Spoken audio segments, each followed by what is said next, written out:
नाज़रीन अस्सलाम वालेकुम, आपकी खिदमत में एक नई वीडियो के साथ आपका मेजबान हाजिर है।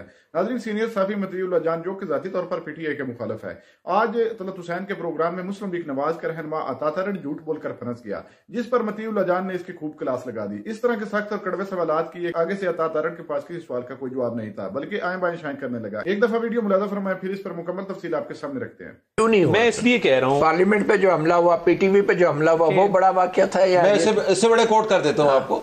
जीएचक्यू के ऊपर जो अटैक हुआ था, अटैक हुआ एपीएस पेशावर में जो अटैक हुआ। तारड़ साहब की बात सुन के कि इसका ताल्लुक 9 मई से है, साइफर से है, देखें आम आदमी को तो बेवकूफ़ बनाया जा सकता है, मगर जो अदालतों में रोज़ खड़े होते हैं, जो पार्लियामेंट रोज़ कवर करते हैं, कम से कम उनको तो ये रीज़न ना बताएं आप। हम जानते हैं अच्छी तरह के नून लीग जितना क्लोज हो गई है, अब 1 पेज पे आ गई है, अब नया पेज है, 1 पेज है।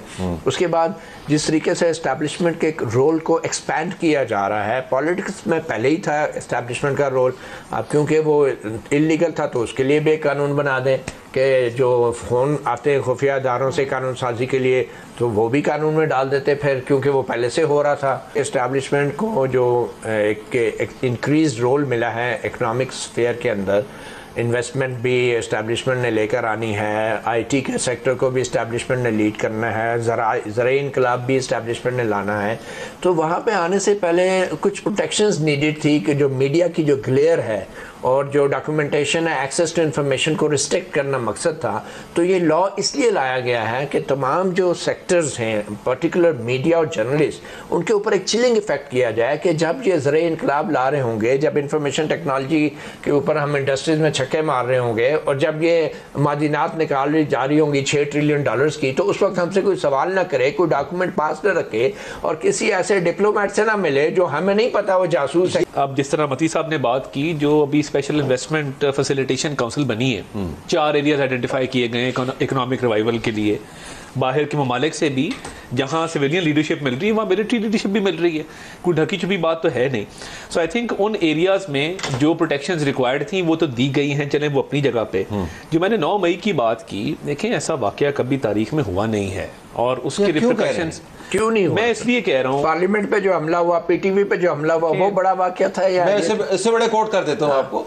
जीएचक्यू के ऊपर जो अटैक हुआ था, अटैक हुआ एपीएस पेशावर में जो अटैक हुआ। सवाल ये है कि आपके एफआईए का अदारा है, पुलिस का अदारा, आप इंटर सर्विसेज इंटेलिजेंस जो कि आर्म फोर्सेस की इंटेलिजेंस प्राइमरी इंटेलिजेंस एजेंसी है, जिसने अफगानिस्तान में भी झंडे गाड़े हैं इंटरनेशनल, अब उनको आपने ये काम दे दिया कि यहाँ घरों में और गली मोहल्लों में की बात कर लेते हैं। जनरल रिजवान वाला जो इशू था, एस्पियोनाज की बात कर ले, और वो आपके अंदर से निकला ना, ताकत का इस्तेमाल करेंगे, डॉक्यूमेंट्स रिकवर करेंगे। अब ये काम रह गया है। जो जिन 2 फौजी अफसरान को सजा हुई थी एस्पियोनाज पे, वो आपके सामने है केस नंबर 1। नंबर 2, कलभूषण भी पाकिस्तान के अंदर से पकड़ा गया, but they were punished when this law didn't exist. That's fine. Intelligence का काम, but अगर पूरी दुनिया में इंटेलिजेंस का काम रेड करके अरेस्ट करना नहीं होता। इन्होंने तो इंटरम लगा के चले जाना है जी, वो तो बाकी तो सारे मुल्क ने भुगतना है ना। 70 साल से ब्रेन वॉश हुए हैं हम लोग। आज हम बात कर रहे हैं पीटीआई की। पीटीआई को लाने वाले कौन है? पीटीआई के जो हम जिनको यूथिया कहते हैं, माजरत के साथ, उनका ब्रेन वॉश किसने किया? एस्टैब्लिशमेंट ने किया।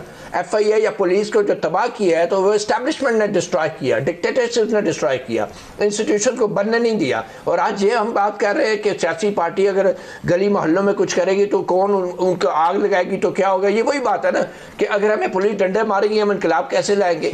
देखिए, एस्टैब्लिशमेंट जो कर रही है उसके ऊपर इंटेलिजेंस को स्टैंड लेना चाहिए। तारड़ साहब की अपनी सियासी मजबूरी है, सियासी जमातें हैं। हमें ये नहीं कहना चाहिए कि क्योंकि सियासी जमातें नाकाम है, क्योंकि एफआईए नालायक है, क्योंकि पुलिस फेलियर है, तो इसलिए हमें जो है इंटेलिजेंस एजेंसीज को आप गली मोहल्लों में अपने अवाम के साथ लड़ाने के लिए इख्तियार दे रहे हैं।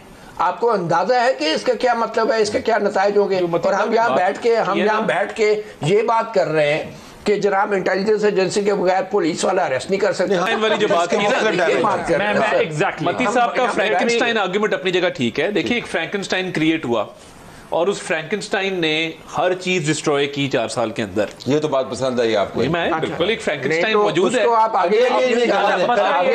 रिजवाना वाला जो केस हुआ, उसके बाद जरूरी समझा गया कि पाकिस्तान पीनल कोड में अमेंडमेंट की जाए और जो डोमेस्टिक वर्कर्स एक्ट है इस्लामाबाद का, उसमें अमेंडमेंट की जाए तो वो एक पर्सनल इनिशिएटिव था, उसको हम आगे लेके चल रहे हैं। और 60 की वजाहत है, क्या हो रहा है, मतलब किस जल्दी में है आप? नहीं, कानून साजी होनी चाहिए। नहीं, अच्छा कानून साजी है ये तो गोलाबारी तो जो कवानीन बने हैं with regard to the security situation of the state, कि जहां पे शरपसंदी दहशतगर्दी को काउंटर करने की जरूरत है।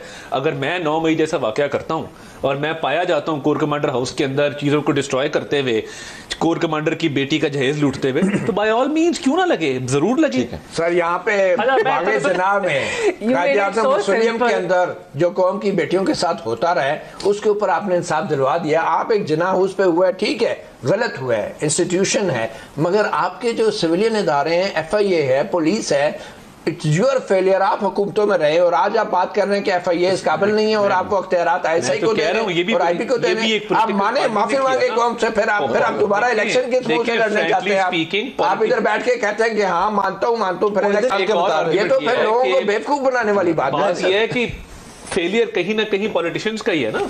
9 मई भी पॉलिटिकल पार्टी ने किया, तो ये नौबत आई। पॉलिटिकल पार्टीज में इन्वॉल्व ना होती तो मेरा ख्याल है ये नौबत ना आती। आप इंटरप्ट करें पॉलिटिकल पार्टीज के लिए, आप स्पेशल कानून लाएंगे, कानून बना के नए अख्तियार दिए जाए। नाजरीन, आपने वीडियो मुलादा फरमाई है। नाजरीन, इस वक्त मुल्क पाकिस्तान की सूरत हाल जो है वो बड़ी नाकद है। गरीब बेचारा महंगाई की चक्की में पिस रहा है, लेकिन सियासतदानों को आपनी पड़ी है, इनकी लड़ाइयां जो है वो खत्म नहीं हो रही। मुस्लिम लीग नवाज वाले इलेक्शन से पहले और इक्तदार में आने के बाद अभी भी PTI को टारगेट कर रहे हैं। नाजरीन, इस मुल्क के बारे में हमें सोचना चाहिए बजाय कि अपनी लड़ाइयों को खत्म करके। आज अताउल्लाह तारड़ जो है वो अभी भी 9 मई का जो है जिम्मेदार PTI को ठहरा रहा है। बिल्कुल जो 9 मई में लोग मुलवस है, उन्होंने जो किया वो गलत किया, क्योंकि हमारे जो रियासती इदारे हैं हमें उनके खिलाफ नहीं जाना चाहिए और हमें अपनी रियासत को मजबूत बनाने के लिए रियासत पर तनकीद नहीं करनी चाहिए, लेकिन तहकीकाती कमेटी जरूर तश्कील देनी चाहिए। 9 मई में जो लोग मुलवस है उनको तो सजा देनी चाहिए, लेकिन जिनका 9 मई से कोई तल्लक ही नहीं है उनको जोर जबरदस्ती सजा दिलवाना यह भी एक ज्यादती है। यही बात मतीउल्लाह जान ने किया है कि अगर 9 मई का वाकया PTI ने ही किया है या PTI के लोग ही मुलवस हैं, तो आपके अगर माजी को देखा जाए तो PTV पर हमला किसने किया था और अदलिया पर हमला किसने किया था। लेकिन अल्लाह ताला से दुआ है कि अल्लाह ताला इनको हिदायत दे, ये अपनी जाती लड़ाइयां छोड़कर इस मुल्क को कौम के बारे में सोचें और इस मुल्क को तरक्की की राह पर गामजान करें। हर प्रोग्राम में ये एक दूसरे पर तनकीद और ताबड़तोड़ हमले करते रहते हैं, ताकि इनको इन बातों को तरक करके मुल्क पाकिस्तान के बारे में सोचना होगा। नाजरीन, आपने वीडियो मुलाजा फरमाई। नाजरीन, इस वीडियो के बारे में आपकी क्या राय है? क्या मतीउल्लाह जान ने अता तारड़ के साथ ठीक किया या गलत? वीडियो के कमेंट सेक्शन में अपनी कीमती राय लाजमी दीजिए और अगली वीडियो तक अपने मेजबान को दीजिए इजाजत। अल्लाह हाफिज।